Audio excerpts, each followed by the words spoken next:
মূল্যবান অলংকার হিসেবে স্বর্ণ বরাবরই এগিয়ে। আকাশ ছোঁয়া দাম থাকায় স্বর্ণ অনেকেরই হাতের নাগালের বাইরে। নকশার বাহারে অলংকার হয়ে ওঠার আগে এই ধাতু থাকে আয়তাকার বার বা বিস্কুট হিসেবে।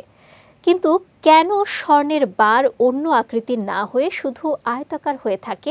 বিস্তারিত জানাচ্ছেন শারমিন নিশু। স্বর্ণ হচ্ছে আজীবনের বিনিয়োগ, কারণ শুধু অলংকার হিসেবেই নয়, বিপদের সময়ে ত্রাতা হয়ে উঠতে পারে এই ধাতু। দেশে 14 ক্যারেট, 18 ক্যারেট, 21 ক্যারেট এবং 22 ক্যারেটের স্বর্ণের গহনা পাওয়া যায়। তবে এই ক্যারেটের মধ্যে একটা পার্থক্য রয়েছে। সবথেকে বিশুদ্ধ স্বর্ণ হল 24 ক্যারেটের। তবে 24 ক্যারেটের স্বর্ণ দিয়ে গহনা তৈরি করা যায় না। সোনার গহনা তৈরি হয় সর্বোচ্চ 22 ক্যারেটের স্বর্ণ দিয়ে। এছাড়া বর্তমানে 21, 18 ও 14 ক্যারেটের স্বর্ণ দিয়েও গহনা তৈরি হয়।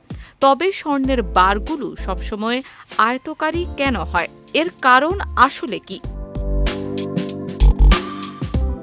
মূলত সহজ উৎপাদন প্রক্রিয়ার জন্য স্বর্ণ গলিয়ে ঢালাই করার সময় আয়তকার বা বিস্কুটের ছাঁচ ব্যবহার করা হয়। এতে খরচ কমে আসে। এছাড়াও এই আকৃতির কারণে স্বর্ণ পরিবহন ও মজুত করা সহজ হয়। এটি কম জায়গা নেয় এবং একে অপরের উপর স্তূপ করে রাখা যায়, যা ব্যাংক বা অন্যান্য আর্থিক প্রতিষ্ঠানে জমা রাখার জন্য সুবিধাজনক। এছাড়াও সঠিক ওজন ও পরিমাপ করা আরেকটি গুরুত্বপূর্ণ কারণ। একটি নির্দিষ্ট ওজনের বার তৈরি করার জন্য এই আকারটি আদর্শ।